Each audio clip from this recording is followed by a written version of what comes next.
Hola a todos. Solamente un minuto más para permitir que todos adentren. Empezamos con la presentación.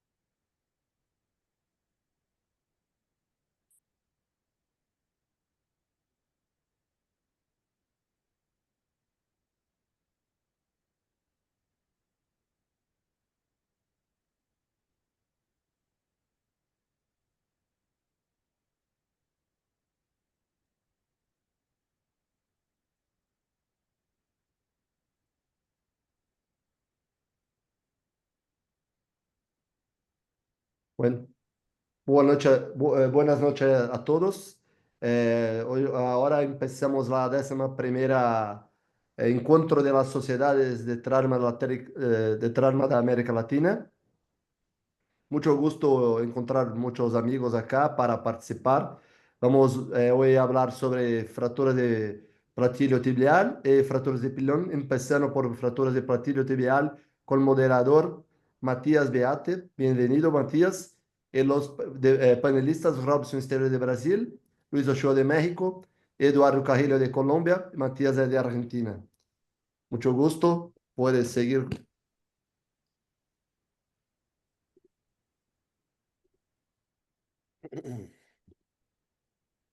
Bueno, gracias Gustavo por la presentación.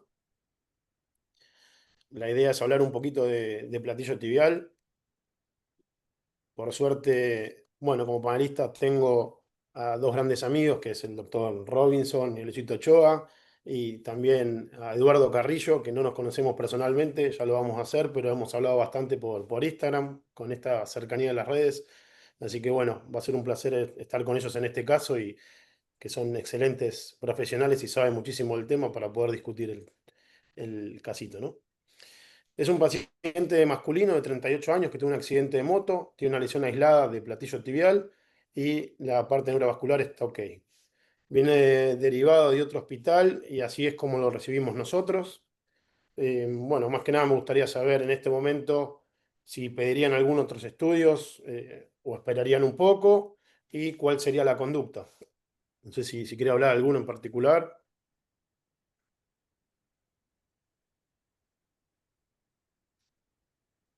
Sí, muy buenas noches. Un saludo para todos. Sí, definitivamente para las fracturas articulares en las instituciones que uno cuente, pues la tomografía sería lo ideal, ¿no? Para poder caracterizar y hacer nuestro planeamiento.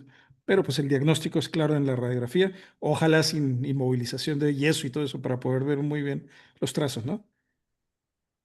Bien. Eh, Robinson, ¿está en su artillería cuando piden pedir resonancia también? ¿Ir a una resonancia? Hola Mati, hola amigos, saludos a todos. Esta es una pregunta que yo creo que es el hot topic en tibial plateau fractures, ¿no? Porque está se cambiando. Yo creo que hay situaciones donde el uso de la resonancia es importante. Por ejemplo, las fracturas en hiperextensión del platillo tibial, principalmente las fracturas que son marginales, principalmente las fracturas en hiperextensión baro, donde hay una asociación muy grande con las fracturas del canto posterolateral. También algunas fracturas por insuficiencia es una muy buena indicación. Y también hay casos donde uno tiene el tipo Apple Bite y el Applebite variante, que también es son situaciones donde se puede pensar en la posibilidad de resonancias. Estas son las principales que me ocurren ahora, pero yo creo que en los próximos años vamos a cambiar y solicitar cada vez más a la resonancia magnética. Bien. Luisito, ya que estás también ahí, te hago una pregunta. Bueno, obviamente estamos ante una fractura de alta energía. No sé si ustedes toman alguna conducta o lo dejarían en un yeso. Matías, no seas, Manu, ¿me puedes regresar a los estudios de radiografía para poderlos ver mejor? Bien. Bueno, a mí en lo personal las fracturas que involucran cierto grado de subluxación o luxación del platillo lateral, prefiero no mantenerlas en un aparato de yeso, sino irme directo a una fijación externa que me mantenga mucho mejor alineada la fractura, porque he visto que pues la resolución de los tejidos blandos es mejor, ¿no? En esta condición de colocar fijadores externos, en lugar de esperar días en un aparato a que se resuelvan. Creo que en general es mejor, ¿no? Bien, bien, es excelente. Sí, apuntaba un poquito a eso, ¿no? Por ahí a la colocación de cuando es una fractura tan de alta energía por un tutor y un fijador externo y esperarlo, ¿no? Sí, Eh, Eso fue lo que hicimos. Un poquito la idea también de lo que preguntaba antes de las imágenes. Muchas veces por ahí colocar el tutor y después hacer la tomografía, es decir, hacer una distracción y poder tener un poquito mejor imágenes. Eso es lo que hicimos. Acá les dejo las tomos para que las vean, ¿sí? Con los diferentes cortes.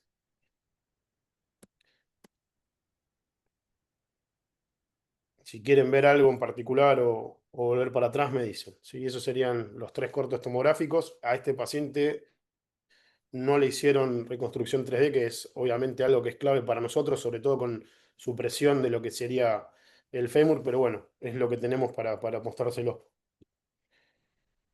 Perdón, no sé si quieren ver alguna otra imagen más. Yo quisiera hacer una pregunta, perdón, porque Sí, Eduardo. te vi una configuración modular, ¿no? No sé, y sé que es muy controversial quienes les gusta el fijador puro anterior. Yo lo utilizo mucho, me gusta también porque le permite a uno incluso mantenerlo para la reducción, ¿no? Y la misma cirugía. ¿Qué opinan del fijador anterior, puro anterior? Bien, excelente pregunta. No sé, Raviño, si querés abarcar eso. En general no lo pongo anterior, lo pongo en la cara anterolateral del muslo y en la cara anteromedial de la pierna, pero yo creo que se pasa el mismo, porque en todas las veces que me fui a los Estados Unidos para, para visitar hospitales, la pusieron en la cara anterior. Si se queda como que hasta 2 semanas, no creo que esto va a generar problemas en la cicatrización del cuádriceps y tampoco rigidez de la rodilla. Entonces, yo creo que los dos funcionan muy bien. Eduardo, ya que hiciste la pregunta, ¿vos dejás el tutor para la cirugía, dijiste, o entendí mal? Sí, normalmente para estas Schatzker 6, por ejemplo, que son bien con minutas de ambos cóndilos, muchas veces dejo el fijador y eso me ayuda a corregir o incluso mantener un poquito más el varo o algo para para la corrección, ¿no? Pues cuando de pronto no cuento con un distractor femoral, que es otra opción, ¿no? Bien, excelente, excelente. Bueno, gran aporte. Bueno, muestro de vuelta la tomografía y voy a las preguntas que me surgieron de esto más que nada, con los tres cortes y más que nada, ¿qué clasificación están utilizando hoy en día ustedes para clasificar estas fracturas de platillo? Robinho,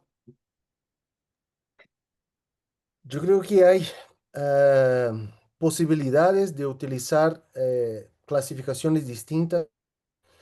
Yo creo que la clasificación de Kongfeng tiene un valor histórico importante porque reconoció la cara posterior del platillo, pero yo coincido con Mauricio y con Schatzker que en platillo nosotros tenemos dos columnas y no tres, la columna medial, la columna lateral. Y con el ecuador tenemos la zona, ¿sí? Donde hay cizallamiento vamos a poner nuestro pulgar. Entonces, mi tendencia es la clasificación final, hacer la clasificación de Kifuri-Schatzker. Bien, Luisito, vos lo mismo, Eduardo. Sí, lo mismo, porque coincido con Robinson. La clasificación de Kifuri con Schatzker es una clasificación que no solamente es descriptiva, sino me habla de posibles abordajes y hacia dónde ir a colocar mis implantes, ¿no? Entonces creo que es muy completa. Excelente. Creo que esa es una muy buena pregunta porque pienso que las clasificaciones tienen dos caras, ¿no? Una que ponemos en nuestro papel de la historia clínica, que muchas veces lo más simple y sencillo es la clásica Schatzker, ¿no? Y ahora viene la clasificación para mi planeamiento quirúrgico. Estoy totalmente de acuerdo con Robinson y Luis que las de columna de Lugo, la de Schatzker Cafuri nos aportan una serie de cosas interesantes. Me gusta mucho también combinarlas incluso. Y ahora creo importante también introducir el mecanismo de lesión en nuestro planeamiento quirúrgico. Y sé que hay de varios artículos los últimos años donde para esas fracturas posteriores nos las están empezando a subdividir según flexión bar o flexión neutro, ¿no? Flexión valgo, etcétera, etcétera, ¿no? Entonces, creo que no hemos dado con la definitiva y hay que seguir introduciendo algunos componentes para nuestro planeamiento quirúrgico.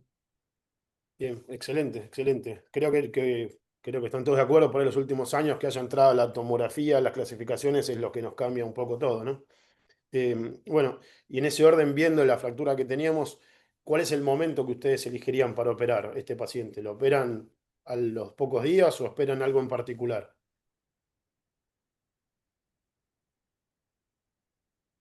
Es- Clínicamente pienso que el signo de arruga es clave, ¿no? O sea, cuando tenemos nuestro signo de arruga es un método bastante simple para decirnos cuándo operar, ¿no? Bien. Excelente. Dejo la tomografía acá para que la tengamos de base. Y la idea es, bueno, es hablar un poquito de esto que hablaban ustedes recién, de cuáles son los cuadrantes que tenemos afectados, en base a lo que explicaba Robinson también, y dónde tenemos que ir a poner el material. No sé si alguno quiere atacar la pregunta.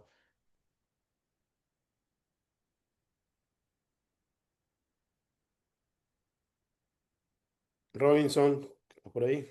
Mati, es difícil porque yo creo que el 3D es muy importante para la toma de decisión y para saber dónde se tiene que soportar la fractura. Pero me parece acá que tenemos una fractura con un mixto es un patrón principal valgo, pero me Ujú. parece que es un valgo extensión, no hiperextensión, extensión, porque hay dos fragmentos, uno en la cara anterolateral y uno en la cara posteromedial. No, no me parece una fractura valgo flexión, no me Ujú. parece, sí. Entonces yo estoy acá pensando en cuáles son las posibilidades, son muchas, para hacer y pensar en la fijación. Tengo acá, si quieres, la opino, pero si no, seguimos y después yo hablo. Sí, como quieras. De las preguntas siguientes te muestro la que puse, ¿no? Como para que lo marquemos. No sé si quieres hablar vos, Luisito o Eduardo. eh, en base, obviamente, a Sí, dónde piensan que está afectado, sí. sí, de pronto para complementar lo que dice Robinson y la imagen clave aquí creo que es el corte sagital. Como uno ve el slope negativo, por decirlo así, es lo que nos permite decir que tiene el componente extensión, ¿no? Es decir, se fue hacia adelante, ¿no? Como para tener claro eso.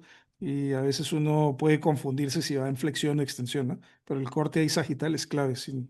¿De acuerdo? Bien. Luis. Sí, tal vez agregaría que en la parte medial yo tengo dudas si solamente podría estar afectado el cuadrante póstero-medial, porque veo ahí un trazo de fractura, ¿no? Y no sé si tenga otro póstero anterior, pero el que sí estoy seguro es que el que está afectado es el póstero-medial, ¿no? Sí, hay una afectación del póstero medial y la parte, o sea, la parte medial tiene un fragmento grande y la parte póstero medial tiene cierta convolución cuando uno va más a nivel de la articulación. Quizás el corte que está acá es medio bajo, pero cuando uno va a un corte más arriba donde se ve la cabeza del peroné, tiene cierta afectación también la parte póstero medial con alguna Sí. convolución menor. Obviamente no es el grado de afectación del póstero lateral, ¿no? Perdón, Mati, es posteromedial y anteromedial los dos o Sí, medial? Sí, Los sí, sí. dos, anteromedial, Medial tiene una afectación, tiene un trazo que tiene un poco de desplazamiento, pero tiene eso. Si querés, vuelvo para atrás a la toma anterior. Mirá, quizás en este corte es donde se ve también esa afectación. ¿Sí? Si bien el trazo no es completo, ahí se ve un poquito también la afectación de las espinas y obviamente tanto a nivel posterolateral como anterior, ¿no? Como anterolateral, perdón. Anterolateral y posterolateral.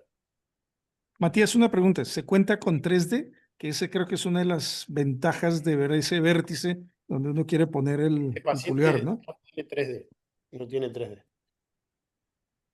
Nosotros es algo que hacemos siempre, la 3D, y como decía antes, con supresión del fémur, y en este caso no contamos con la 3D.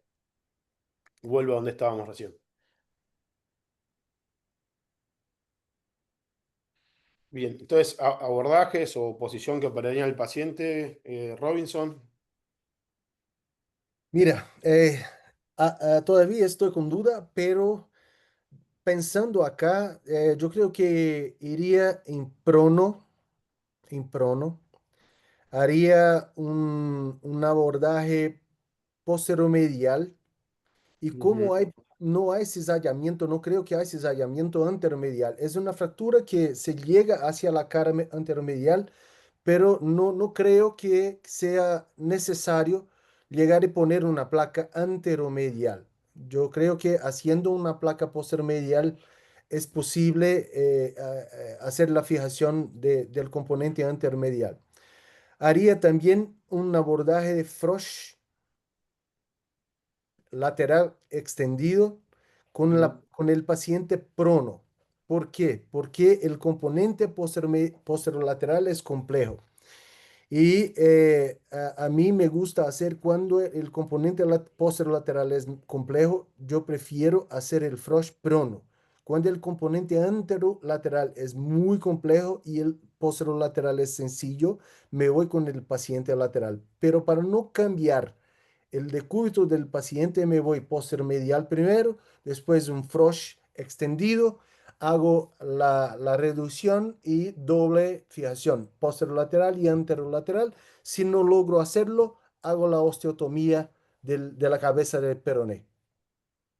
Bien. Y Este es por mi postura plan lateral quedás inicial. con el mismo cross. Este es mi plan inicial. Excelente. Luisito, ¿alguna idea distinta? De igual manera coincido con empezar la parte medial. Acá Ujú, yo estaba pensando probablemente también con fines de discusión, qué sí, tanto hacer esto en decúbito supino para empezar con un abordaje póstero-medial con la pierna en extensión, ¿no? Para el ujú, póstero-medial, colocando un bulto en el paciente en la parte contralateral para, ¿no? Inclinar la pierna del paciente que me permita buena visibilidad. Y después probablemente, no lo sé porque tendría que evaluar mejor la tomografía, pero yo no sé qué tanto, acá lo importante es lo que dice Robinson, llegar a la parte posterolateral, creo que es el conflicto. Posiblemente, y como tengo afectación también anterolateral, no ujú. sé qué opinen en hacer un anterolateral extendido con osteotomía del epicóndilo femoral, para tener un poco más de visión hacia la parte posterolateral, disecando bien el popliteo, el ligamento colateral lateral. Ujú. No, entiendo que la diferencia con el Frosch que plantea Rubiño es la poca posibilidad de colocar implantes en esa zona, pero posiblemente me ayude a reducir esa zona, ¿no? Y fijo desde anterolateral, que no sé qué opinen los demás. O sea, vos harías una reducción desde posterior, pero con una fijación anterior, En prácticamente. la parte lateral, ¿no? Ah, sí, sí, sí, la parte lateral. Sí, Bien. sí. Con un anterolateral extendido, osteotomía epicóndilo femoral. ¿Y con lo que sería el muro posterior, le das algún sostén? O entrando directamente desde póstero medial, podés llegar a poner una placa desde ahí, por ahí, por Bullovenhofer. Exactamente. Ese es muy buen punto, Matt. O sea, puedo por póstero medial tratar de colocar un implante inclinado ¿no? Entiendo que no se pueden colocar tornillos en esa zona, pero un implante que me dé cierto buttress Sí, sí. en la parte posterolateral, tal vez, tal vez. Eduardo, Sí, yo analizando aquí las imágenes, yo pensaría que ese vértice está más posteromedial que medial. Me iría con un abordaje posteromedial, todo el paciente en supino. Y el truco acá para de pronto exponerlo un poquito, de pronto para quienes nos están escuchando, es poner un bulto, pero en la cadera contralateral. Eso me permite rotar hacia afuera un poquito más el paciente, ¿sí? Y exponer esa cara interna. Empezaría por esa. Y luego cambio el bulto, ¿sí? Para la cadera ipsilateral y me iría con lo que dice Luis en un proceso de un anterolateral extendido hasta poderlo ver. Esto con el motivo simple de que estoy viendo que mi fragmento posterolateral está deprimido pero hacia anterior. Pienso que podría más fácilmente elevarlo de adelante hacia atrás, ¿no? Entonces me iría con ese abordaje anterolateral extendido. bien, bien, bien. Un Aquí, poco la siguiente pregunta apunta a la estrategia, la secuencia de reducción, que algo hablamos, ¿no? De por ahí empezar por el fragmento más simple, que es el medial, y después ir a buscar aquí, ¿no? Todo lateral. Sí, si me permite, sí, yo creo obvio. que el punto clave para nosotros acá es saber si en posterolateral nosotros tenemos cizallamiento o si tenemos la pérdida del perímetro. Porque esto es la clave para saber si hay cizallamiento, porque acá esto es con sospecha de que tengamos un cizallamiento posterolateral. Si tenemos un cizallamiento, la osteotomía del epicóndilo no va a lograr Ujú. posibilidad de poner una placa de sostén, un buttress. Solo se puede poner una ring plate, ¿no? Y si no hay, si hay solo la pérdida del perímetro posterolateral, entonces la osteotomía es la elección. Yo creo que este es el punto fundamental para que pueda aportarnos información si acá, porque con estos cortes no es suficiente para nosotros saber si tenemos o no tenemos que poner el pulgar en la cara posterolateral de la rodilla, ¿no? Bien. Sí tenía cizallamiento y está, si lo ves también está un poco ensanchado, como decís vos, ¿no? Posiblemente necesita o requiere que vayas a poner una plaquita de posterior, de sostén posterior. Sí, sí. Bien. En cuanto a los materiales, Robinho, con qué irías a quirófano más que nada? Tengo todo. Lo que vos quieras. Eso Sí, decís vos.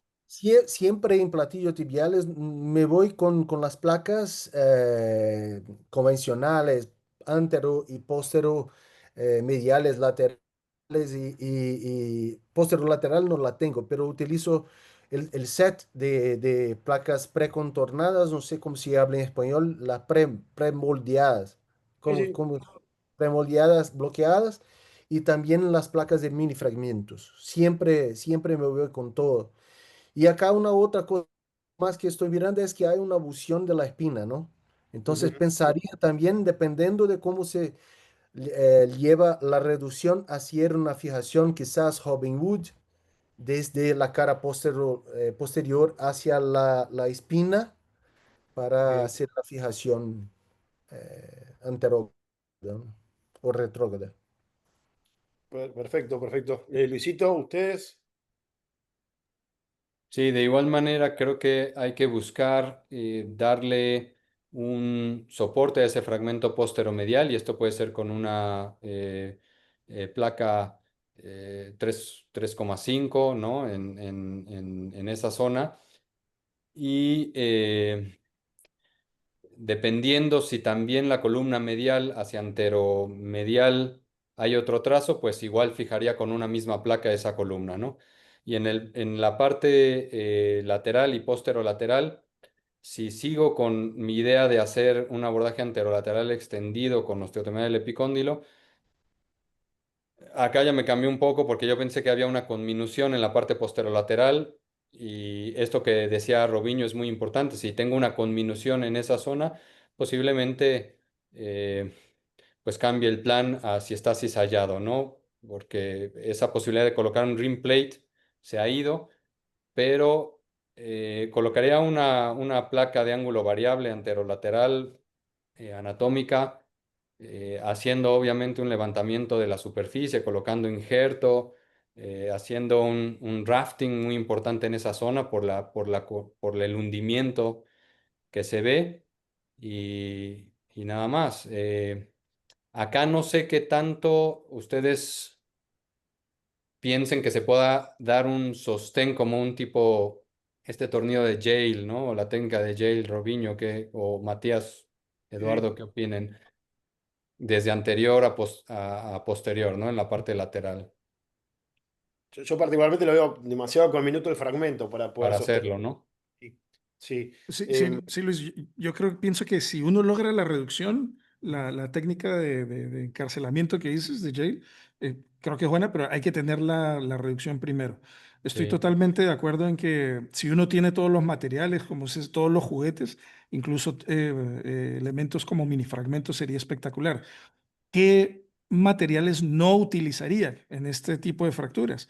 Las placas de 4.5 que me permite solo dos tornillos, esos no los utilizaría en esta fractura. Pero las de 3.5 que me permite más, la placa tercio de caña también es otra para mi columna medial, podría ser. ¿De acuerdo? Y estoy totalmente de acuerdo también en que si no tengo una fractura cizallante, sino más bien con minución, probablemente la rim plate me va a ser un poquito más compleja, ¿no? Pero, Robinson, no sé qué opinas, si de pronto una alternativa a rim plate sería hacer un buen rafting, como dice Luis, ¿sí? De anterior a lateral, o sea, anterolateral, un buen rafting, aprovechando esa técnica de encarcelamiento, ¿no? Pues sí, coincido, Eduardo. Incluso se puede asociar con el rafting y con la ring plate poner tornillos desde anterior hacia posterior con los dos agujeros, con el tornillo pasando por los dos para que tenga más estabilidad en el rafting subcondral. Es una posibilidad también. Si no hay cizallamiento posterolateral, yo creo que es una buenísima opción. Pero si lo hay ahí, tenemos que pensar realmente en la posibilidad de llegar desde la cara posterolateral, ¿no? Ahora, los artículos originales del rim plate es con placas de reconstrucción. ¿Ustedes la han utilizado o la utilizarían en su armamento? Sí, sí, sí. empecé así, después de Bruce Ziran, ¿no? Excelente. Después del artículo de Bruce Ziran, porque era incluso más fácil de moldear que la placa tercio tubular. Entonces, así fuimos. El problema es que hoy con las placas de mini fragmentos, muchas veces el peroné es un poco más alto y poner la placa 3,5 no es una tarea tan fácil, dependiendo del paciente, del platillo del paciente. Por esta razón, hoy intento utilizar siempre que posible 2,4, 2,7. Robinson, perdón, qué pena. Ese detalle anatómico es clave. No sé si, pues claro, las dificultades que yo tenía a veces que se interpone la cabeza del peroné. Yo a veces lo que hago es comer un poquito de esa cara interna del peroné para que la placa me pueda deslizar. Lo he hecho como en 2 o 3 oportunidades, pero me ha pasado eso, que el peroné hay una zona muy alta y no deja que empate la rim plate, ¿no? Perfecto. Bien, excelente, gran aporte, Eduardo. Y por último, la pregunta de si utiliza un manguito siempre de rutina o no. Yo utilizo casi siempre, solo si el paciente tiene alguna contraindicación, Ok. casi siempre. ¿Utilizas? Yo nunca, jamás en la vida utilizo torniquete. El manguito nunca, nunca, nunca. Bien. Luisito, ¿vos usás? No, no, no uso. Estoy con Eduardo. Prefiero no y si hay necesidad, lo coloco, por supuesto, pero si hay necesidad por alguna urgencia, lo activo, pero trato de irme toda la cirugía sin. Bien, bien. Bueno, creo que hemos hablado un poquito del diagnóstico de esto. Obviamente, como decían, falta la 3D, es clave que esté la 3D. Hemos hablado también de la importancia por ahí de esperar las partes blandas, la importancia de la clasificación actual, utilizando también la tomografía, los abordajes, las estrategias. No sé si tienen algún punto más o en honor al Sí, tiempo ya quieren que vayamos a la resolución. yo Sí, quisiera adicionar una cuestión muy breve, porque pues nuestros participantes son latinoamericanos. Muchas veces no se cuenta con TAC. no olvidarse de las proyecciones en radiografía de rotación interna y externa que me permite evaluar, ¿no? Las oblicuas internas me permiten evaluar mi platillo interno y mi oblicua externa el platillo posterior, ¿no? El platillo externo, perdón. Entonces esas pueden ser en caso de falta de tomografía, ¿no? Excelente, Eduardo, gracias. Bien, entonces les paso a mostrar lo que hicimos, ¿sí? No es el mismo paciente, pero se lo muestro para aquellos que no conocen la floating position, que es una posición dinámica que en realidad usamos en la cirugía para poder acceder tanto a la parte anterior, ¿sí? Fíjense cómo ahí tenemos acceso a la parte anterolateral y dejando caer el paciente tenemos acceso a la parte posterior. Entonces, sin tener que hacer un cambio de posición del paciente, podemos tener acceso también al lado interno y de esa forma poner distintas placas en los distintos sectores que queremos llegar, ¿no? Un poquito lo que hicimos nosotros es un abordaje intergemelar, ¿sí? No sé si la mayoría la conoce, una descripción corta. Es un abordaje que se hace para acceder al hueco popliteo. La descripción de este abordaje se hace entrando entre los gemelos y ahí nos vamos a encontrar el paquete y generalmente lo que más trabajamos es del lado medial del plaquete, ¿sí? Quedamos entre el paquete y la cabeza del gemelo, que sería un poco más medial que lo que nos permite ir el Lowenhofer. Ahí lo que podemos hacer es hacer una ligadura de las ramas que salen del paquete y con eso poder trabajar un poquito ampliando más ese sector de trabajo. También podemos trabajar del otro lado del paquete, es decir, del lado posterolateral, que es más chiquito, pero bueno, ese vendría a ser un intervalo que se genera entre el paquete y la cabeza del gemelo. También podemos medializar el gemelo y entrar lo que sería el intervalo de Frosch, que nos hablaba de Robinson, y por el otro lado si tenemos la cabeza del gemelo medial, lo podemos lateralizar y entrar en el intervalo que sería del Obenhofer. Es un abordaje que creemos que es bastante anatómico, por decirlo de una forma, obviamente, pero que nos permite trabajar de una forma con buen acceso y que no es un abordaje riesgoso, ¿sí? Se los muestro un poquito acá. Esa es la incisión que hicimos en cara posterior. Ahí ustedes ya están viendo el paquete posterior, ¿sí? Y esa es la zona de trabajo que generamos. Es importante, si ustedes ven, utilizar este tipo de separadores en forma de cuchara para poder hacer tracción del paquete sin hacer una lesión puntual, ¿sí? Fíjense si ustedes ven en el fondo de la imagen, entre las cucharas, lo que se ve ahí es el popliteo. El popliteo tapiza lo que sería la cara posterior de la tibia, ¿sí? Como si fuese el cuadrado, el pronador cuadrado de la muñeca. Eso uno tiene que despegarlo del hueso, generalmente lo hacemos desde el nivel de articulación como si fuese una L y desde el lado medial y ahí accedemos a la parte posterior directamente ya al hueso, ¿sí? Eso es ya con con el popliteo replegado y fíjense que ya se ve la fractura con bastante buen acceso. Eso es la colocación de las placas en la cara posterior, ese es el correlato en el IDI, ¿sí? Fíjense que desde el mismo abordaje podemos acceder a poner las placas en distinto lugar y ahora yendo un poquito a la estrategia de reducción que elegimos para este caso, tenía ese fragmento que era un poco más grande, más medial, anteromedial, con algo de convolución posteromedial, por lo que decidimos empezar desde ahí, colocando una placa, ¿sí? Esta placa, si ustedes se fijan, por el abordaje posterior obviamente no llegamos, pero sí lateralizamos la cabeza del gemelo, generamos ese intervalo de Lowenhofer y ahí la podemos colocar sin ningún tipo de problema. Posteriormente, una segunda placa que colocamos para sostener esas, a ver, pequeña convolución, por decirlo de alguna forma, que era posteromedial y con las clavijas que ustedes ven, tratando de empezar a reducir la superficie articular, tratando de alguna forma desde posterior y utilizando la clavija como joystick, volver a flexionar ese fragmento que estaba posterior, que se había caído la tomografía, y hacer una fijación desde lateral como para poder tenerlo en su lugar, ¿no? Posteriormente a esto, ponemos al paciente con la posición de floating position en rotación, ¿sí?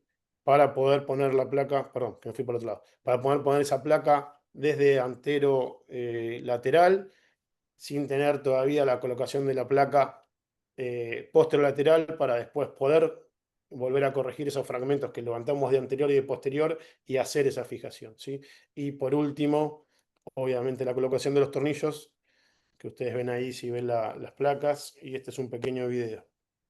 Ese sería nuestro abordaje, donde se ve eh, la parte intergemelar con el paquete en el medio, ¿sí? Si ustedes lo ven ahí. la colocación del separador en cuchara para no hacer tanta fuerza como les decía antes. ¿Sí? La medialización de la cabeza del gemelo, ese es el popliteo ya desinsertado. Y ustedes al fondo ya ven cómo están las placas que pusimos con la fijación final. Ahí abajo, entre las placas donde está el aspirador, se ve la fractura, que ahí se va a ver mejor al secarlo.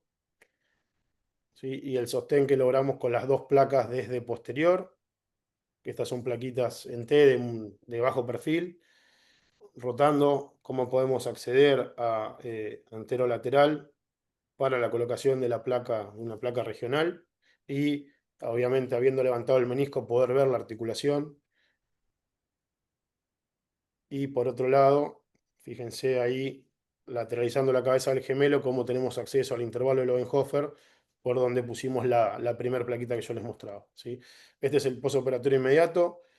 Tiene algunos defectos de reducción articular, pero bueno, lo importante, que ahora me gustaría que lo charlemos, pero por ahí lo importante que es lo que dice Kufuri, la importancia de dar contención al anillo, lo que sería el anillo tibial en todo sentido. A veces dice que es más importante la contención de ese anillo tibial a la reducción anatómica. Obviamente es mandatorio tratar de hacer la mejor reducción anatómica que uno puede.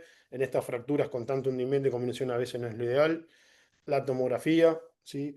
Que esto también me gustaría a Robinson preguntarle, que él nos hablaba de la fijación de las espinas tibiales. Nosotros no la fijamos en este caso, pero bueno, como quedan con la compresión de los tornillos y demás, quedan en su lugar, pero quizás es un dato a tener en cuenta. Y los distintos cortes tomográficos, donde, como decía, vemos que no es perfecto, pero es bastante bueno para el lugar de donde partimos. El posoperatorio del primer mes al tercer mes ya con consolidación, que es cuando empezamos a dar carga a este paciente, la cicatrización de las heridas, un poquito de flexión y un poquito de la extensión completa que tiene. Y posteriormente al sexto mes ya con consolidación completa. No sé, Robinson, si querés hablarnos de las espinas tibiales que decías o quieren agregar algo. Mati, le felicito por la cirugía. Es un caso muy complejo. Seguro que hay cosas que se puede mirar, pero son difíciles en cualquier mano. Y acá es fácil de mirar y hablar, pero en quirófano se cambia, ¿no? Sí, se puede mirar algún escalón, se puede mirar que hay una cierta casi inversión del slope tibial, porque no es fácil lograr la reducción anterior desde la cara posterior y con la posición de flop también no es tan confortable para nosotros la visión tridimensional de la cara anterior. Pero lograste la corrección del ancho del platillo, que es fundamental. Lograste estabilidad y lograste eje. Entonces, algunos de los pilares principales que generan un pronóstico en la fractura del platillo tibial se logró. Y hay otras posibilidades también, pero el abordaje intergemelar yo creo que es el abordaje que más se puede mirar en términos de superficie en la cara posterior del platillo tibial.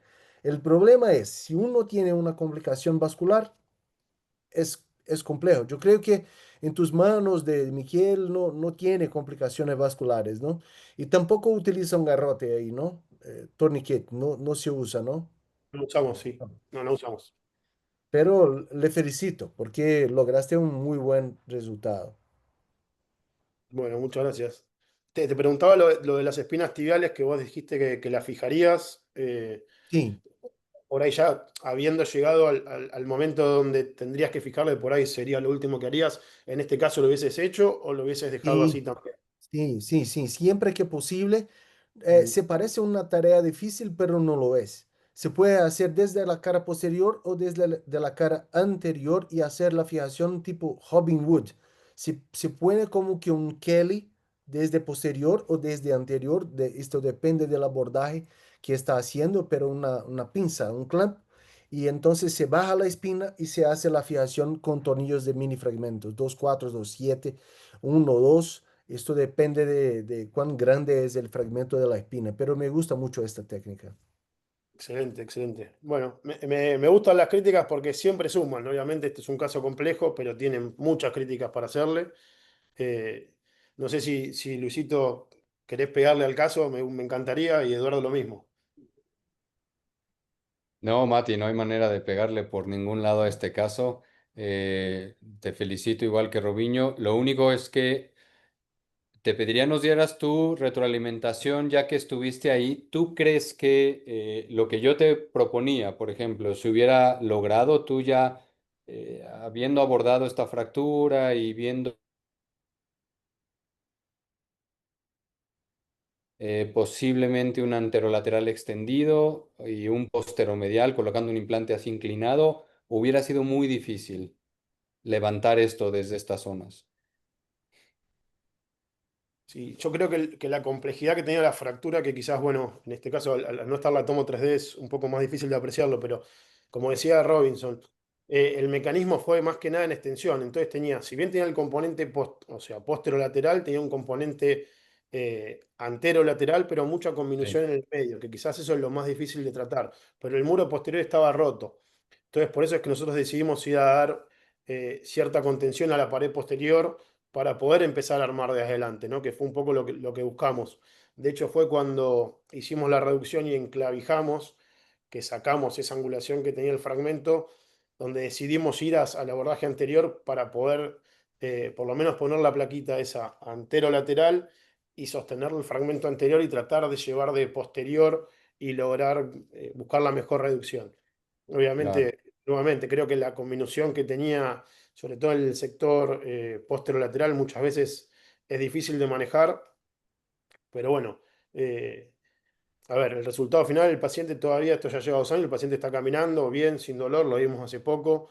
Esas imágenes, por gracia, no las tengo, y el video del paciente caminando tampoco, que le decía hoy a Fabricio, lo saqué con el teléfono y no lo encuentro por ningún lado, pero sería hermoso poder mostrárselos. Pero bueno, creo que como corolario final, quizás el tema de dar contención al platillo, obviamente si uno logra la reducción anatómica es lo ideal, pero darle contención al platillo y lograr que no quede ensanchado es uno de los puntos más claves, ¿no? Matías, una cosita. Y Eduardo, Primero, definitivamente de acuerdo, ¿no? Restauración de la congruencia articular, la estabilidad ligamentaria, la alineación son factores importantes para un muy buen resultado, ¿no? A corto, mediano y largo plazo. De pronto algo muy diferente y es un paradigma que hay que empezar de pronto a cambiar en muchas mentes, ¿no? Es la rehabilitación muy temprana, es decir, el apoyo permisivo. Es decir, si sí, uno tiene la estabilidad adecuada de su fractura articular del miembro inferior, un plus para que se rehabilite más rápido de pronto es el apoyo temprano. Y temprano es si uno tiene 100% claro que brindó una estabilidad adecuada al día siguiente, ya con todos los cuidados, siendo el paciente ideal, ¿no? Con toda la ayuda de la fisioterapeuta adecuada, ¿no? Pero creo que eso es importante en la rehabilitación, ¿no? sí, nosotros todavía somos, con eso somos bastante Sí. conservadores, para decirlo, ¿no? Para mandar a cargar a este paciente quizás esperamos que pase los 2 meses y medio, o quizás 3 meses también, pero sí con movilidad. Pero obviamente creo que lo que decís vos es correcto. Si uno logra una estabilidad adecuada, quizás no está mal empezar a hacerlo, ¿no? Y te preguntaba, Eduardo, te preguntaría, ¿vos le das carga completa o empezás por ahí con una carga parcial al día siguiente? Sí, sí, señor. Por ejemplo, si tengo el paciente ideal, paciente que entiende las órdenes, tiene una red de apoyo, tiene un equipo de fisioterapia adecuado, a este paciente yo lo pongo a apoyar al día siguiente a tolerancia, porque el cartílago pues no solamente se nutre del movimiento, ¿no? Sino la misma carga, sobre todo miembro inferior. Entonces pienso que ese es un plus a la consolidación y a evitar la sintomatología de artrosis postraumática más adelante, ¿no? Sí, yo los pongo a cargar el paciente ideal, ¿no? Excelente, excelente. Luisito, no sé si querés alguna consideración final o ya le damos paso a Gustavo. No, adelante. No sé, bueno, es que estaba leyendo acá las preguntas. ¿Eso entra en nuestra Sí, función también? Porque hay una Gustavo, pregunta interesante ahí de la longitud, Mati, de las Sí, de las placas en el claro, placas chat. claro, Sí. claro, puede hablar, por es un favor. tema importante, me parece buenísimo si querés hacerla. Entiendo que la pregunta apunta si las placas a la misma altura pueden generar una zona de debilidad, ¿no? Bueno, la pregunta dice, exacto, que qué pensamos de la longitud de las placas y si hay una consideración para la carga más temprana. O sea, si la longitud de las placas hace que uno pueda apoyar antes o no. Ah, ok, ok. Bueno, en cuanto a carga más temprana, un poquito lo que hablaba recién Eduardo. Yo pensé que apuntaba a la longitud de las placas que quedaron todos al mismo nivel y podría llegar a ser una zona de debilidad para una zona a una refractura, por decirlo de alguna forma. En cuanto al largo de estos implantes, por lo menos a mi entender, como la fractura más a nivel articular más alta, no veo que eso sea un impedimento para la carga. Pero igual como yo le decía, nosotros somos bastante conservadores con la carga, quizás no tan osados como Eduardo. Esperamos un poco, pero sí arrancamos con movilidad inmediata. No sé, Robinson, vos que tenés mucha experiencia también. Mira, yo sé que la literatura se está así cambiando, no solo para platillos, como para maleolares también, para el tobillo también, de carga más temprana, pero todavía no estoy convencido. Por la metodología de los estudios, si uno evalúa la metodología de los estudios, hay sesgo, ¿no? No sé si es vías, sesgo en Sí, sesgo, español. sesgo. Sesgo, está perfecto. Yo no lo pongo a caminar por razones, por cuenta del cartílago que habló Eduardo, yo pongo para movilización, para fuerza, no lo pongo a caminar. Yo creo que el paciente se pierde propiocepción. Yo creo que el paciente tiene dolor, extasia venosa y entonces empiezo la rehabilitación, pero solo en máximo la carga propioceptiva. No lo pongo. Y además de esto, si el paciente tiene una pérdida de la reducción, yo me voy a hacer el peor cirujano del mundo, ¿no? Y se va al vecino. Entonces, no lo hago temprano. Todavía me puedo cambiar, pero no estoy hoy con 100% de convencido de que debo cambiar por cuenta de la evidencia que hay hoy. Pero puedo cambiar, estoy abierto. Eso es lo importante. Excelente. Luisito, no sé si querés darnos tu opinión sobre este tema y ya con eso cerramos. No, de igual manera yo creo que seguimos en la longitud de las placas, ¿cierto? En cuanto al apoyo y esto. Sí. Eh, Probablemente este paciente, que es un paciente joven, no veo mayor problema. En un paciente probablemente con ya mala calidad ósea, usaría implantes probablemente más largos, tal Bien, vez. Nada más haría ese cambio.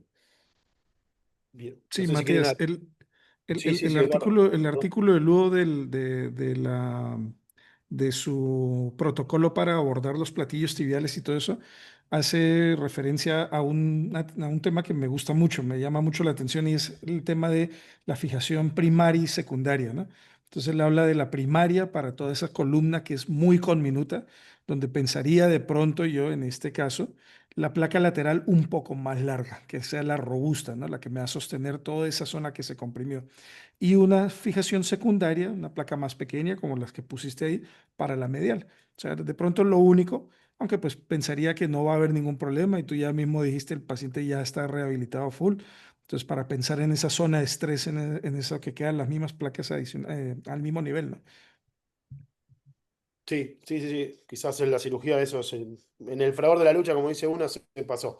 Pero sí, fue lo primero que pensamos al ver las imágenes, ¿no? Solo, Excelente. solo si me permite, Mati, el comentario, uno más, el último.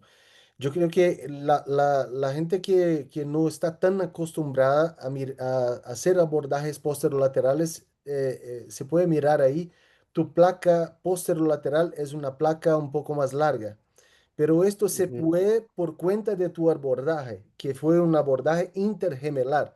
Si uno va ujú. hacia la cara posterolateral por Frosch o por Causon, no debe poner una placa tan larga porque hay como que 5 hasta 7 centímetros de la ventana de seguridad hasta que tenga los vasos tibiales anteriores, ¿no? Entonces esto se debe quedar claro que se puede hacer esto por tu abordaje o entonces por el abordaje posteromedial llegando oblicuo hacia la cara posterolateral, pero no se puede por los abordajes o no se debe por los Sí, sí. abordajes directos posterolaterales. Bien, excelente, excelente aporte. Bueno, Gus, sin más, damos paso para el otro caso de Rocío. Creo que estamos bastante pasados de tiempo, así que muchas gracias Robinson, Luisito, Eduardo, gracias. Excelente sus A ti, aportes. Matías, muchas gracias. Gracias, amigos. Un abrazo. Gracias, Matías. Gracias a todos. Fue muy, muy bueno, fantástico caso, fantástica discusión de opiniones, muy ricas, muy valiosas. Vamos adelante con un caso de fractura de pilón. Gostaria de llamar eh, Rocío Passage. Yo voy a estar cambiando lugar de Jorge Tramontini de Brasil por un problema de salud y de familia. Ángela Hernández de Colombia y Fabricio Videla de Argentina. Tu palabra, Rocío. Sí, bueno, hola a todos, mucho gusto. Yo soy nueva aquí en el grupo, estoy cubriendo a Martín Romo. Entonces, pues me presento con todos los que nos están viendo. Yo estoy aquí en Querétaro, México, en el Hospital Ángeles y también en el Hospital General de Querétaro. Yo soy cirujana de pie y tobillo, egresada de la Universidad de Dalhousie de Canadá. Entonces, un enfoque un poco diferente y sí me interesa saber cómo lo manejan ustedes que hacen la parte de trauma como tal, ¿no? Entonces, vamos a abrir acá, voy a empezar a compartir el caso que les traigo. Ahí se puede ver bien la pantalla. ¿Sí? Sí, perfecto. Perfectísimo. Entonces, vamos a desarrollar este caso y hacerlo un poquito didáctico como estuvieron haciendo nuestros otros colegas. Entonces, vamos a hablar de esta paciente, una paciente muy joven, 16 años. Tuvo un accidente automovilístico como copiloto, iban con el novio, salida de fiesta y se choca la paciente. Ella no tiene ninguna otra lesión asociada, afortunadamente, y ninguna comorbilidad. Y vamos a tener esta fractura de pilón tibial. ¿Cuál es su primer pensamiento? ¿Qué es, bueno, Ángela, a ver primero, qué es lo primero que tú le harías a esta paciente? ¿Qué es lo primero que te preocuparía en esta paciente con este resultado, bueno, con esta lesión? Bueno, ¿qué es lo primero que me preocupa? Que fue un trauma de altísima energía para que un paciente de 16 años tuviera semejante compromiso. Creo que tenemos que tratar de, probablemente el trauma de tejidos blandos sea parecido a este trauma óseo que tiene. Creería yo que hay que hacerle una fijación externa para tratar de mejorar un poco esa articulación y posterior a eso tratar de tomar las imágenes complementarias como un TAC, ya después de la fijación. Por lo menos así comenzaría yo el abordaje de este paciente. Perfectísimo. Tú, Fabricio, cómo lo abordan ustedes? ¿El fijador lo ponen en el momento en que llega el paciente? ¿Cómo funcionan sus hospitales? Bueno, hola a todos, un gustazo estar compartiendo esto con ustedes. Mirá, la realidad es que sí, pienso que la fijación externa en este caso es mandatoria. Mi primera pregunta es si esto no tenía algún grado de exposición, si la piel estaba cerrada. La piel estaba cerrada, sí. No fue Bueno, fractura expuesta milagrosamente, pero obviamente la piel se lastimó muchísimo por el trauma de ok. la cirugía, ¿no? Sí. Mira, a mí siempre en mi línea de pensamiento está lo mismo. Uno con el tutor externo tiene que hacer exactamente lo mismo que aspira a hacer con las placas, ¿no? Y en este caso este paciente o esta paciente falló por medial, ¿no? Claramente la astrágalo está luxada en medial, así que mi primer pensamiento sería montar un fijador externo medial que ayude a contener ese astrágalo abajo del eje tibial. Por eso intentaría una configuración tipo delta, por ejemplo. Podría ir con 2 pines a la tibia por la cara medial, seguramente un pin astragalino, que puede ser transfixiante o no, por la cara medial, y seguramente agregaría algo más en el primer metatarsiano como para dejar un pie plantígrado con buena contención medial para que el astrágalo no vuelva a migrar en esa dirección. Correcto. Bueno, entonces les voy a tomar la secuencia. Ella llegó a nuestro hospital. Este es un hospital público. Entonces, acá normalmente el que pone el fijador externo no es siempre el cirujano que hace la cirugía final, ¿no? O sea, a veces si hay posibilidades, reciben al paciente y le ponen el fijador en el momento. Sobre todo si es expuesta, sí se hace de esta forma. a veces si no es expuesta, pues no hay esa posibilidad de que el fijador sea tan inmediato. La tomografía es variable que se tome antes o después. En este caso, se tomó la tomografía antes de poner el fijador. Les voy a ir avanzando poco a poco. A mí me gusta ponerla en video, pero luego el video va muy rápido. Me gusta ponerla en video porque tenemos, o sea, no perdemos ningún corte que para mí pueda parecer importante y para otros a lo mejor no, ¿no? Entonces les voy a ir avanzando un poquito lento. Ay, perdón, se me soltó ahí. Entonces, perfectamente acá podemos ver el compromiso articular, la disociación, malleolo medial por un lado, chaput y una depresión central. Y también el peroné bastante desplazado con una fractura infrasindesmal, ¿no? Y bueno, obviamente otros pequeños fragmentos fuera del fragmento principal. Y definitivamente sí hicimos lo mismo, pero acá sí le pusimos el tutor. Ahorita les voy a mostrar la imagen del tutor, pero les quería preguntar, ya tomando más o menos como estos fragmentos principales, ¿en qué orden y qué tipo de abordajes es el que seleccionarían para esta paciente? A ver, Gustavo, también vas a participar, ¿no? Sí. Yo gustaría de volver un poco sobre el fixador que Fabricio habló. Ok, Es sí. muy importante pensar en desplacio, este caso es muy grave, es una subluxación posteromedial. Cuando normalmente ponemos pino de Chance en calcáneo, es muy bueno para la reducción con un desplacio posterior, pero este caso tiene un desplacio anterior, entonces la posición de pino de Chance en astrálogo es muy bienvenida. Y es muy importante pensar en la abordaje porque tu principal placa, su fixación primaria, la abordaje te permitirá, pero normalmente tener que identificar tu mayor fragmento para hacer muchas veces reducción por delante, adelante por detrás, tu fragmento puerta, que te permitirá accesar la corrección de ayuntamientos. Me parece que este fragmento posterolateral es muy grande y se puede hacer la reducción por delante. Ok, ok. ¿Qué opina Ángela de eso? ¿Normalmente reduces el posterolateral por adelante o qué criterio toman para poder hacer esto? Porque si vimos la tomografía, tenemos una combinación central con depresión, ¿no? Depresión articular. Y yo creo que en este caso el fragmento posterior está, digamos que en su sitio.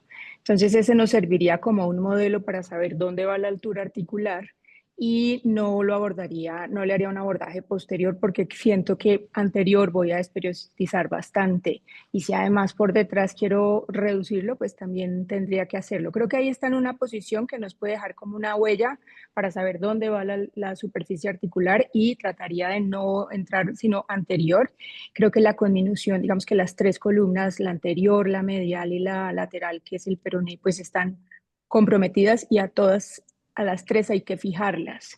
Pero creo que en este caso, si me devuelves un poquito la imagen, creo que la parte anterior, la placa, una de las placas más importantes es donde está la mayor conminución, que es anterior, obviamente a través de esa misma ventana que hace la misma fractura, tratar de ubicar esa superficie articular que está bastante impactada, como se ven en esas imágenes. Está altísima la de la columna central, está muy alta, pero pues igual esa es el, digamos que el reto que ponen estas fracturas, tratar de reconstruir lo mejor que sepa la superficie articular. Pero creo que el abordaje lo haría anterior en conclusión y el abordaje de la columna posterior me da como una plantilla para saber dónde van las otras estructuras. Muy bien. Ok, ¿tú qué opinas, Fabricio? Yo voy a ir en contra de los colegas. Mira, para mí nombraron un concepto muy importante que es, porque acá lo más difícil para mí es saber cuál es la altura de la articulación. ¿No? Cuando hay tanto colapso, o sea, el astrágalo colapsa tanto la superficie articular, decir, bueno, ¿hasta dónde distraigo o no? Y para mí acá la llave es el fragmento posterior. Si girás la tomo 3D, se ve. Te la, em, la avanzo para que la puedan Eso. valorar. Ahí está. Sí, Entonces fíjate ahí que quedó ahí, el fragmento. exacto, Ujú. ese fragmento que acabas de marcar para mí es la llave de la altura articular.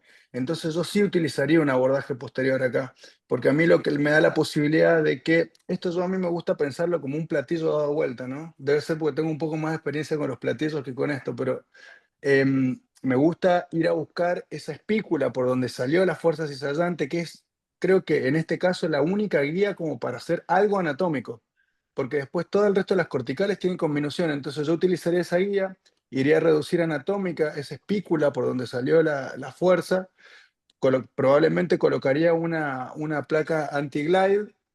Lo más probable es que no ponga muchos tornillos o algún tornillo unicortical en ese fragmento, pero bueno, eso me va a dar la llave de la altura articular. Y una vez que tengo esa llave de la altura articular, sí, quizás gira al paciente y haga todo el trabajo anterior que estaban proponiendo los colegas recién, pero sin duda que yo agregaría un abordaje posterior en este caso.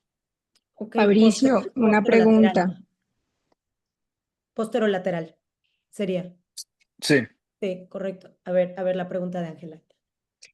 Si vemos, porque sería interesante ver posreducción y posfijador externo, cómo quedó ese fragmento posterior, porque Ni creo que eso hablar. también, o sea, si la Ya reducción se los es voy a mostrar. bastante buena porque es un fragmento grande, no creo pues que obligatoriamente tuviéramos que abordarlo por detrás, pero pues claramente hay que mirar cómo está después del fijador.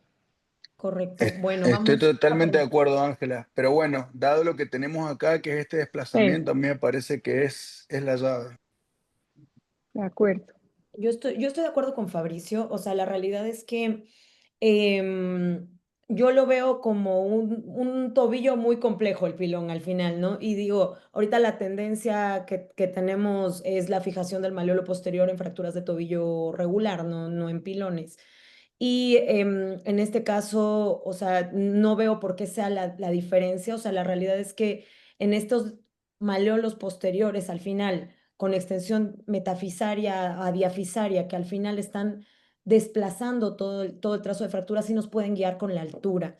Entonces, cuando yo sí lo veo desplazado, sí me gusta empezar por ahí. Bueno, empezar por peroné, ¿no? Y luego pasar por ahí. Pero bueno, vamos a ver lo de los abordajes. Entonces les voy a poner cómo es mi orden de pensamiento un poquito parecido a lo que comenta Fabricio y ahorita vamos a ver lo del fijador externo.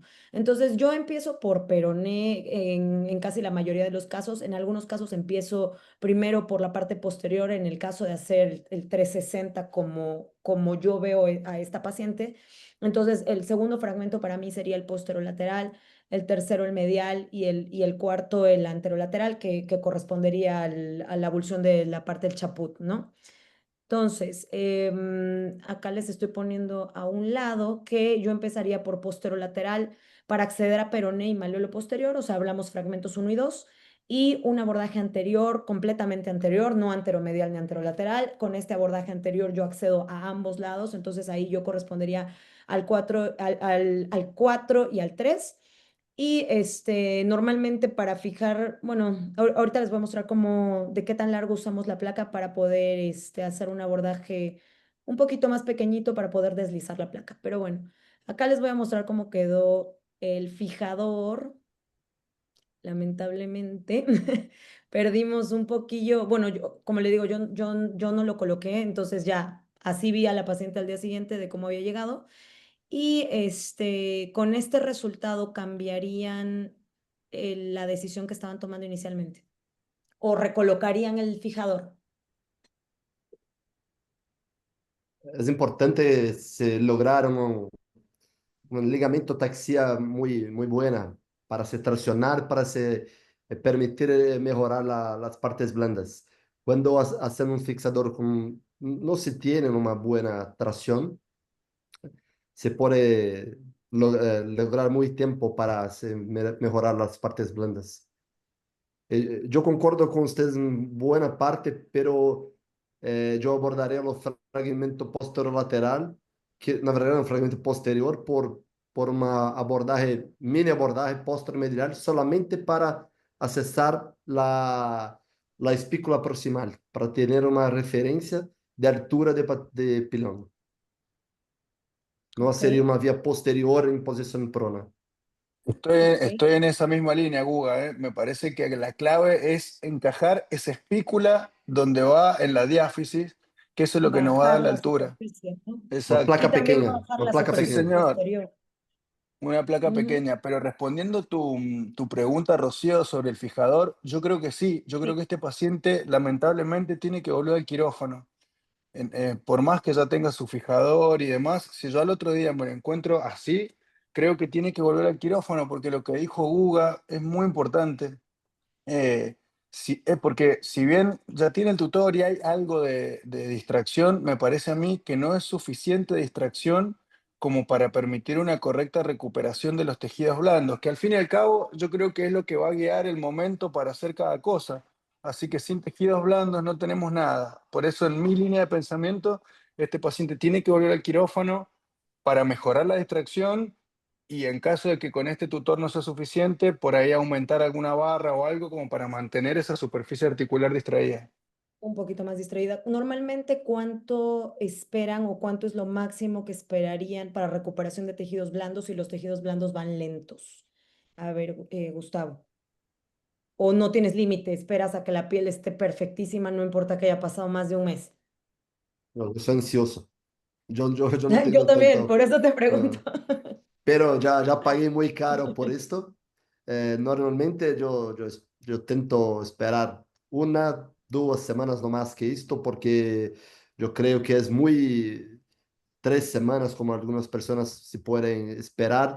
Se fica muy difícil la reducción anatómica, pero claramente es importante individualizar cada caso porque las partes blandas sí sufren mucho en fracturas de pilón. Correcto. ¿Tú, Ángela, tienes algún límite de tiempo?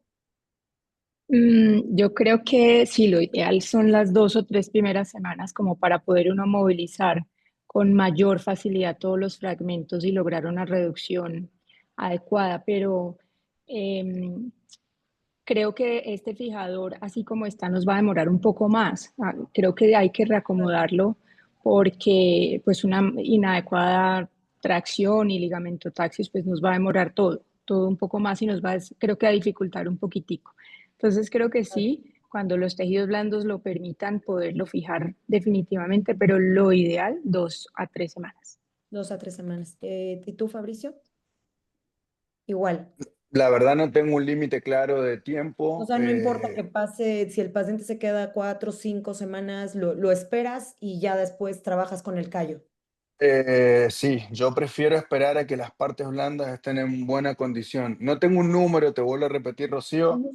Habitualmente no me ha tocado tener que esperar más de 4 semanas. Sé que las 4 semanas mi trabajo articular va a ser mucho más arduo y probablemente no logre un resultado perfectamente anatómico, pero al igual que Guga, también he pagado el precio de ir muy temprano y he visto que las complicaciones son extremadamente catastróficas. Por eso prefiero esperar a las partes blandas que son lo que guían mi tratamiento. Ojo, no es que espero voy analizando caso a caso y lugar a lugar, porque por ejemplo hay momentos en que las partes blandas anteriores están muy mal, pero hay otro lugar por donde se puede abordar. Entonces este es un paciente que probablemente vaya a más de un procedimiento quirúrgico, probablemente no pueda hacer toda la fijación 360 en una sola cirugía. Si veo que hay alguna de las zonas que me permite hacer un abordaje como para avanzar, Empiezas una parte. empiezo, sí. Y Ok, prefiero temporizar, hacer una parte hoy y esperar a las partes blandas anteriores o donde se presenten las ampollas o las flictenas un poco más, pero prefiero correcto. hacerlo en etapas. Y el posterolateral, por el posterolateral también fijan el peroné, me imagino. Sí, En caso Sí, de que la las idea partes es blandas ambas. estén, sí. Cuando las partes blandas estén, correcto. Bueno, acá tenemos la foto de cómo está o sea, cómo estuvo la piel. No tengo toda la secuencia, pero sí tuvo flictenas. Obviamente se tardó bastante la piel, pero al igual de lo que decía Gustavo, también uno se desespera un poco y los tiempos de cirugía son un poco complejos en una institución pública por el volumen de pacientes, ¿no? Entonces, volver a pasarla a una recolocación de fijador no era viable en este caso. Nos esperamos a casi 3 semanas para poder pasarla. La piel no era perfecta de cualquier forma, pero vamos a ver. Entonces yo sí le hice el abordaje posterolateral como les comenté. Aquí están las referencias para las personas que nos están, para las personas que nos están viendo, los peroneos, el flexor del hallux, entramos por ahí. Aquí tengo un video en el que muestro el flexor del hallux, luego separamos esto y acá encontramos el fragmento y a través de, bueno, yo trabajo en ambas ventanas, o sea, entre el flexor del hallux y los peroneos, ahí ponemos la placa para la fijación del posterior y le hago otra ventana rechazando los peroneos hacia el medial para poder poner la placa anatómica de peroné, que en este caso el peroné fue muy complicado, o sea, me costó mucho más que el malleolo posterior. Ahora, yo normalmente le pongo un tornillo corto, bueno, perno corto en el malleolo posterior como para poder mantener ese fragmento y no tocar los otros fragmentos que voy a tender por adelante. ¿Ustedes le ponen tornillo o nada más le dejan los tornillos de arriba y listo? Yo normalmente no pongo tornillo No inferior le pones abajo, nada más porque, arriba. no, porque es muy frecuente tener un ahondamiento y cuando Ujú. usted mira por delante, usted puede bajar un poco este ahondamiento y yo pienso que este tornillo puede dificultar la corrección. Ok. O sea, nada más usas la placa como para darle el soporte al fragmento, pero Perfecto. después tener un poquito de juego con la superficie articular. Sí, para me dar parámetro de altura. De Exacto. Ok. acuerdo. Perfecto. ¿De acuerdo Un, también? un Sí, approach menor también. Ok. sí, yo creo que ahí la placa solamente va a ser un anti-gliding y es Ujú. para colocarla el fragmento posterior en su parte anatómica. Creo que es la función. No le pondría tornillos abajo por lo mismo. Creo que después por delante eso me puede dificultar poner los fragmentos articulares en posición. Correcto. ¿Tú, Fabricio? Igual. Hace Dependiendo ratito de, comentaste que a veces sí le pones, ¿no? sí, dependiendo de la capacidad de mi placa para mantener ese fragmento en su lugar, porque acuérdense que yo dije que después lo iba a cambiar de posición.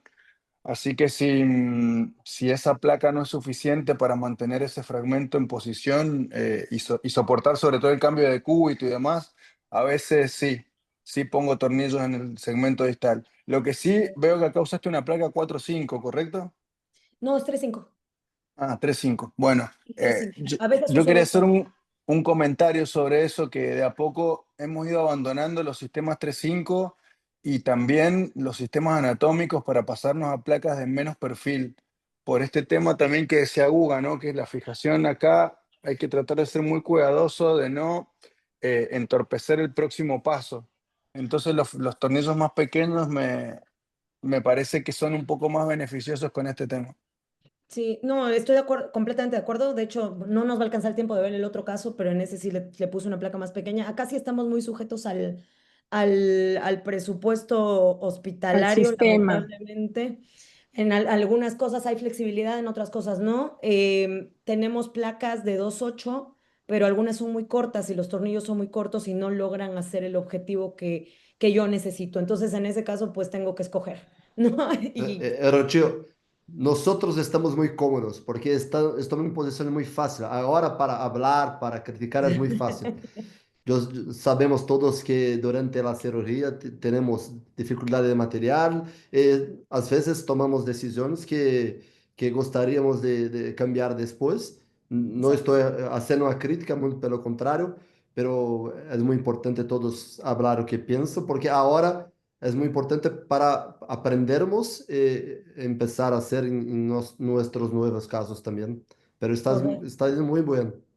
Bueno, quiero avanzar un poco rápido, pero les quería hacer una pregunta antes. En estos casos 360, si ustedes le hacen 360, ¿lo hacen en prono y luego giran al paciente a supino o le ponen una cierta posición posterolateral y luego le quitan bulto? ¿Cómo abordan eso? Yo soy bastante digamos que la posición en floating position no es tan cómoda para mí. Yo prefiero abordarlo por detrás, Sí. tener todo el espacio para lograr una buena reducción, colocar las placas, hacer las disecciones y después voltearlo. Nunca me he acostumbrado a esa posición flotante realmente. Yo prefiero prono y luego supino. Es como la forma en cómo abordo los 360. Perfecto. ¿Tú, Gustavo? No, yo me gusta float position en algunos casos, porque yo no gosto de cambiar la posición, porque a veces usted necesita reabordar la placa porque un tornillo está de posición no muy buena. Entonces prefiero siempre una única posición. Tobillo es muy bueno porque usted puede flexionar la rodilla y esto te permite alcanzar algunas posiciones muy buenas. Ok. ¿Y tú, Fabricio? Pienso igual que Guga, el tobillo me da la posibilidad de movilizar, no con la rodilla, si el paciente tiene buena cadera y demás, con las rotaciones, poder acceder a todo. Es más, me da esa posibilidad de no ir 360, salvo que, bueno, no sé, este no es el caso, salvo que sea un caso que yo sé que mi trabajo posterior no va a ser muy complejo, ahí sí prefiero ir posterior, termino lo posterior, doy vuelta y termino por anterior. Pero si Ok. yo creo que, como dijo Uga, después corro el riesgo de tener que hacer un reposicionamiento, un tornillo o algo, bueno, ahí sí voy floating. Muy bien. No, sí, yo como Ángela, la verdad no puedo tomar las radiografías con el floating position, no puedo. Entonces, o sea, no estoy viendo bien lo que estoy haciendo y siento que después cuando ves ya las radiografías finales el resultado no es el que tú creías que era, ¿no? Pero bueno, voy a avanzar acá. Entonces, como les dije, la piel no estaba perfecta, pero realizo, o sea, yo hago un abordaje anterior, completamente anterior, como les comentaba. ¿Por qué? Porque este abordaje es fácil para a futuro, si el paciente necesita algún otro tipo de tratamiento tipo artrodesis, o sea, lo hago a través del mismo abordaje y ya no estoy jugando con cicatrices distintas. Entonces acá voy, yo identifico el peroneo superficial para rechazarlo y en el caso de ella, pues ella no tenía intacto ni el retináculo, o sea, de hecho es de las pocas pacientes que yo no tuve que abrir como tal el retináculo, ¿no? Entonces ahí está el nervio peroneo superficial, acá vamos y de hecho les voy a marcar, no sé si lo pueden ver, pero se ve un fragmento de hueso por fuera, o sea, ya prácticamente atravesando. Yo lo abro sobre el extensor de la lux y no abro el tibial anterior. Y bueno, acá en la imagen de la derecha vamos a ver el extensor de la lux de un lado, el paquete neurovascular y pues el tibial anterior del otro lado y ahí también ese orificio que lo hizo la propia fractura. Entonces, ya una vez abordado todo, pues ya podemos ver cómo está por adelante. O sea, la realidad es que bastante aparatoso. Y les voy a mostrar pues la secuencia radiográfica. Yo creo que, a ver, no está tan rápida según yo. Entonces, déjenme ver porque veo nuestras caras, pero no veo lo que les estoy mostrando. Pero bueno, acá estamos y vamos a avanzar primero con la parte posterior, como les había mostrado al inicio, y luego me voy por adelante.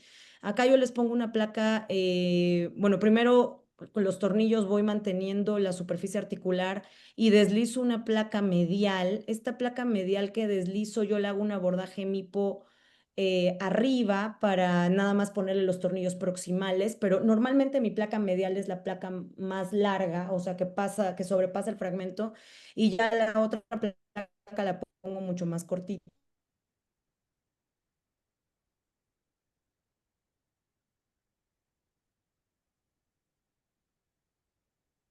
Eso que trabó Rocío. Sí, creo que fue ella porque no la veo yo Sí, tampoco. tal cual.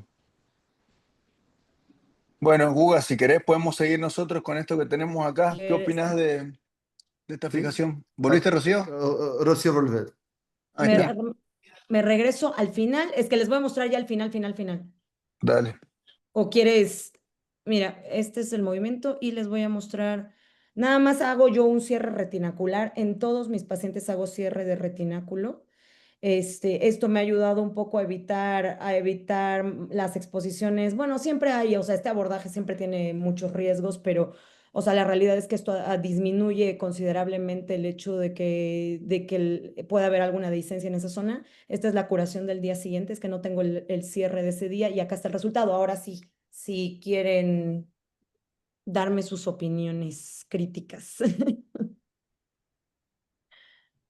Creo que decías, Fabricio. Ujú. No, de vuelta, ¿alguna consideración con respecto al abordaje? La verdad es que, de vuelta, repito lo que dije de la fijación, me Ujú. gusta tu fijación, pero bueno, estas placas, sobre todo en pacientes muy flacos, son como muy Sí, bulky, digamos, entonces muy pueden, prominentes. sí, ser un problema. Lo otro es que también cuando hacemos estos abordajes anteriores, trato en lo posible de no utilizar palancas de Homan Ok. porque esas palancas, sobre todo cuando el ayudante quiere ver, maltratan Para- mucho los para- tejidos blandos. Entonces trato de usar separadores tipo Farabef o ese tipo de cosas, que creo que al tener una superficie mayor, distribuyen mejor la presión que uno hace sobre los tejidos blandos, que al fin y al cabo es lo que va a decir cuál va a ser el resultado de este paciente. Después de la fijación no tengo mayores críticas, me parece que te quedó muy bien. Yo, mira, Sí. normalmente trato de usar separadores automáticos, o sea, Wheatliner. Pero sí no puedo ver, o sea, con Fara para la parte de articular, o sea, no me permite ver que esté haciendo, sobre todo en un caso tan complejo con tantos fragmentos, o sea, sí no me permite ver que esté haciendo la reducción. Sí tratamos de cuidar las partes blandas con los Homans, pero como te digo, o sea, como bien dices, es real que sí se genera una sobrecompresión cuando se tracciona, pues se aplastan los tejidos blandos, ¿no? ¿Algún comentario, Gustavo? Me gustó mucho la visión de lateral, porque la otra imagen estaba un poco preocupado con el ayuntamiento posterior, pero acá estás muy bueno. Ujú, Yo no soy cirujano de tobillo, soy cirujano de trauma, ujú, pero yo tengo, he escuchado mucho que las incisiones anteriores es muy buena para artroplastías. Entonces, acredito, creo que cada vez más eh, irán a ser cada vez más incisiones anterolaterales extendidas o anteriores. En casos que lo peroneo, yo comprendo que usted hiciste el peroneo primero porque estaba por posterolateral y claramente ujú. podría ser. Pero esos casos que el peroneo es muy, muy bajo, yo normalmente dejo para final porque no me ayuda a lograr un eje perfecto. Entonces, siempre trabajo en lograr el eje, pero en el muy, muy bajos, hago después, cuando posible, hacer con fixaciones intramedulares, percutáneas, para por palma no hacer una vía más, pero pienso que el eje está muy bueno y la articulación me parece muy buena también. Parabéns. Congratulaciones. Gracias. ¿Qué opinas, Ángela? Sí, yo creo que el resultado es pues excelente para la lesión que tenía la paciente. Em, yo te quería hacer una pregunta. Bueno, en Ujú. este caso, porque abordaste posterior, fijaste el peroné, pero si no hay necesidad de abordar posterior, ¿siempre fijas primero el peroné, que fue lo que te entendí, o es en este caso particularmente? Depende del caso, pero casi en su mayoría sí fijo el peroné primero. O sea, entro cuando no hago posterior, nada más al paciente en supino, entro por lateral y luego me voy 5 centímetros y entro por anterior. Ok, Ujú. digamos porque, ¿qué es lo que recomiendan? Si se puede hacer una reducción anatómica, pues fíjelo de primero y le da la longitud a la tibia, pero con Ujú. una conminución muy grande también, no es este caso, y en de pronto un paciente mayor, donde uno de Ujú. pronto tiene que hacer un acortamiento, fijarlo de entrada puede estar un No permite. poco, no Ujú. permitir el acortamiento metafisiario cuando hay tanta conminución, pero creo que el resultado indiscutiblemente es excelente en una superficie articular, pues en la lateral se ve muy, muy, muy bien. Creo que Sí, se digo, logró un... ¿Le colocaste injertos? no lo uso de rutina, pero en el caso de ella sí le pusimos unos chips óseos, pero no lo uso de rutina. A veces pienso que sí debería usarlo un poco más. O sea, la realidad es que en este hospital prácticamente yo soy la única, o sea, que opera este tipo de fracturas. Entonces, sí opero, o sea, hay temporadas en que opero como 10 al mes de estas. Entonces, cada vez siento que sí la debería usar un poquito más, ¿no? La realidad es que sí, pero no lo tengo de rutina. Ok. Ok, bueno, voy a avanzar para, esta es la radiografía posoperatoria. Siempre les tomamos con el fluoroscopio en quirófano y ya les toman la radiografía final afuera al paciente y esta es el resultado a las 16 semanas. Em, y les voy a mostrar algunos resultados funcionales de la paciente, ¿no? Obviamente la movilidad no es al 100% y ya sabemos qué es lo que sigue cuando ya consolidan estas fracturas, o sea, la realidad es que no, bueno, este era otro, pero ya no, creo que ya no tenemos tiempo, pero la realidad es que no, sabemos qué es lo que viene para estos pacientes al final. Ahora, la pregunta aquí para ustedes es, ¿en algún momento plantean con algún paciente una artrodesis primaria? Y si lo plantean en ese caso, ¿la hacen ustedes o lo mandan con cirujano de pie? ¿Cómo funciona en sus países, Gustavo? Yo pienso que cuando usted tiene un paciente anciano, sí se puede considerar la artrosis primaria, si tiene una condición muy importante, porque mismo con la muy buena reducción, claramente se pierde, hace una condrólisis y se pierde muy movimiento. Entonces, pacientes ancianos, pacientes diabéticos que necesitan alguna cosa muy agresiva, yo pienso que el resultado de artrodesis es muy posible. Yo hago, en mi caso yo hago, pero depende del servicio. Los cirujanos de pie puede hacer también. Pero en paciente joven, yo prefiero siempre No, claro, intentar intentarlo. algo Ujú, para lograr un buen resultado. completamente de acuerdo. ¿Y tú, Ángela, cómo funciona en tu hospital? Bueno, aquí si es un paciente, lo mismo, si es un paciente joven y se lleva osteosíntesis, pues lo hacemos, digamos que la parte de trauma. Ya si de entrada un paciente necesita una artrodesis por las mismas características que decía Gustavo, si aquí en Colombia, pues por lo menos en la institución en la que estoy, tenemos un cirujano, un grupo de cirugía de pie que hace ese procedimiento. Correcto, correcto. ¿Tú, Fabricio? ¿Lo hacen Lo entre mismo, mis ustedes o tres ya le... indicaciones, no, Ah, las bueno, no, artrodesis tus las indicaciones. hacemos, Ujú, sí, las hacemos igual, el grupo de trauma hace las artrodesis si fuera necesario. Y mis tres súper. indicaciones son las mismas que la de Google, paciente geriátrico, digamos que tiene, bueno, este mismo caso en un paciente geriátrico, el paciente diabético, que yo anticipo una complicación de partes blandas, y los pacientes que tienen abuso de sustancia o que no van a seguir las indicaciones, probablemente también sean una buena indicación. Nosotros acá tenemos mucha pérdida de seguimiento de esos pacientes, así que en esos casos también consideramos hacer una artrodesis primaria. Ok, perfecto. Pues creo que, Gustavo, sí estamos ya muy pasados del tiempo, ¿no? Creo que vamos a las preguntas. Claro. Eh, tenemos Christian Rojas preguntó si hacen el peroné por placa y después el tibia en dos tiempos. Entonces, si ustedes abordan primero peroné en un primer tiempo, en primera cirugía, o siempre en el mismo tiempo, ¿o qué tú piensas?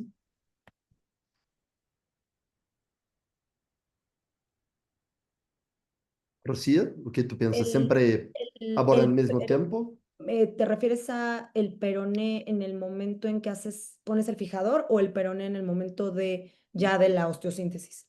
Yo comprendí que en fixador, en tiempos separados, En el distintos. fijador no lo he hecho, o sea, sí sé que está descrito, pero la verdad no es mi preferencia, o sea, ponemos fijador, solo es el fijador, o sea, al final el objetivo del fijador es partes blandas, yo sé que puedes lograr distancia tratando el peroné, pero de todas formas te estás agrediendo las partes blandas en ese momento, entonces a mí no me gusta. Perfecto. Yo concordo con usted. Yo pienso que lo mejor estudio se logra con la TAC después de fixador. Entonces, tu decisión de abordaje cómo fixar lo peroné. Antes de fixador no es muy buena, se puede hacer muchos errores. Entonces, yo estoy totalmente de acuerdo. ¿Ustedes piensan algo distinto, Fabricio, Ángela? No, yo Igual. pienso que el otro problema es que si se fija el peroné y no queda anatómico, después fijar la tibia va a ser muchísimo más difícil. Entonces, pienso que el fijador es transitorio para manejo de tejidos blandos y después de eso, lo mismo que decías, el TAC, y ahí sí planear muy bien esta fijación o la secuencia de fijación de estas fracturas. Perfecto. Y sobre la utilización del extractor, ¿ustedes acostumbran utilizar en pilón tibial? Yo no tengo, así que no tengo. O sea, sí me gustaría en algunos casos, o sea, he tenido, por eso les preguntaba lo del tiempo al inicio, he tenido casos que, por ejemplo, de pacientes que han llegado a las 5 semanas y que hemos tenido que hacer ya prácticamente osteotomía, ni siquiera osteoclasia, ya osteotomía. Ese también era un caso muy bonito, pero yo no sabía si eso lo manejan también ustedes o lo mandan al equipo de pie y tobillo, entonces como que no quería salirme del caso, pero hay esos casos que están muy impactados y que ya tienen mucho tiempo impactados, que sí o sea, yo siento que el distractor sí tiene un rol y que sí podría ser muy beneficioso para este tipo de casos, pero no lo tengo. ¿Dónde pones, Fabricio, o distractor? ¿Tiene una Guga, posición preferida? iba a hablar de eso. Generalmente, bueno, nosotros tenemos el equipo de urgencias, generalmente también está involucrado en el tratamiento final, así que los pines del tutor generalmente están en algún lugar amigable para cambiarlos por un distractor. Y de vuelta, generalmente el distractor va del lado de donde hay más colapso. En este caso, probablemente hubiera ido medial, porque la distracción ayuda a restituir la altura de la columna que está más conminuta. Y sí, en las fracturas articulares lo usamos con muchísima frecuencia.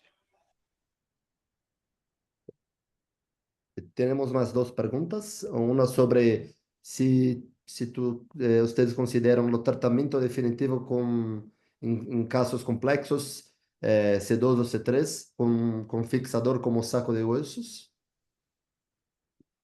Y si puede estabilizar varias columnas con una sola placa, o si prefieren utilizar placa con fragmento específico en posición específica de anti-gliding.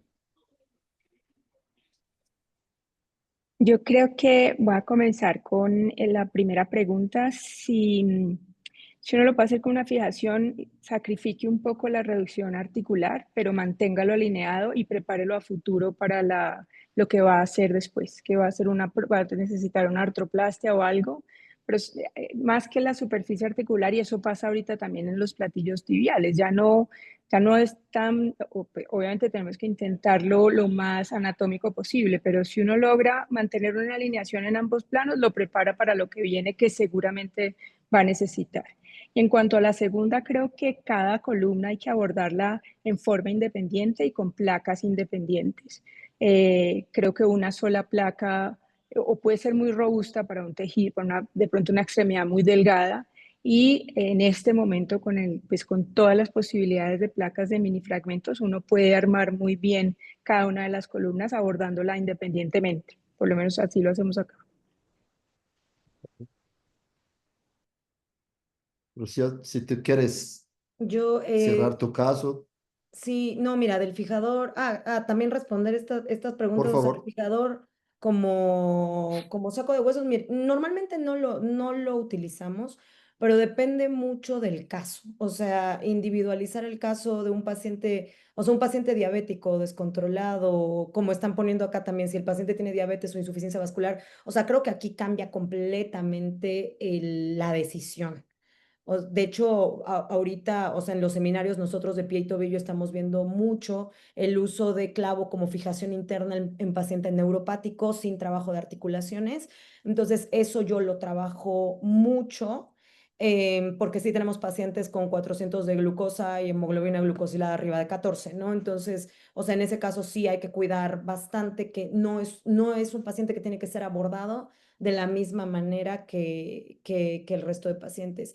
Y definitivamente, sí se podría estabilizar varias columnas con una sola placa, pero yo pensaría que más bien con una placa anterior que tenga esta placa que le llaman la placa Cristo, que tiene las patitas hacia los lados y en el centro. Esa sí nos permitiría como placa única abordar probablemente toda la parte anterior.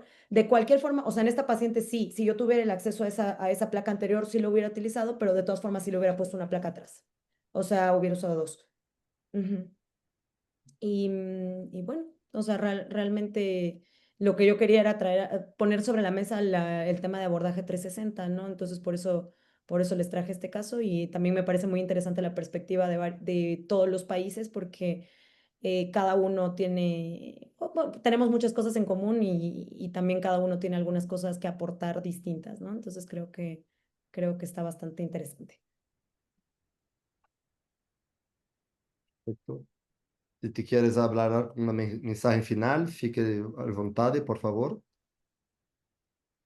O sea, mensaje final sobre el caso, o ya Sí, para eso cerrar. para cerrar. Para cerrar, sí, no, definitivamente yo pensaría analizar muy bien la tomografía, o sea, creo que es fundamental tener una tomografía para poder determinar el tipo de tratamiento que le vamos a dar, analizar bien el fragmento posterior para ver si ese paciente sí es candidato a 360 y otra vez individualizar si el paciente tiene alguna otra comorbilidad, valorar si realmente vale la pena dejar una reducción anatómica perfecta o no.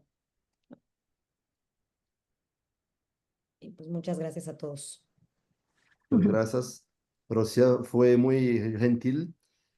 Pocos 5 días atrás se Sí, sí, apenas me dijeron, topó pero estar acá pronta para presentar. Gracias por tu disposición. no, gracias Gracias a por la todos. participación de Ángela, Fabricio, Robinson, Eduardo, Ochoa y Matías. Muy, muy, muy buena discusión. Yo fico muy feliz. Logramos más de 100 participantes hoy. 1 hora y media de discusión de altísimo nivel. Entonces, espero que todos puedan descansar y aprovechar sus familias. Gracias. Bye. Muchas gracias. Gracias a Gracias ustedes. a todos, muy amable. Chao. Buenas noches. Buenas Buenas noches. noches. Buenas noches.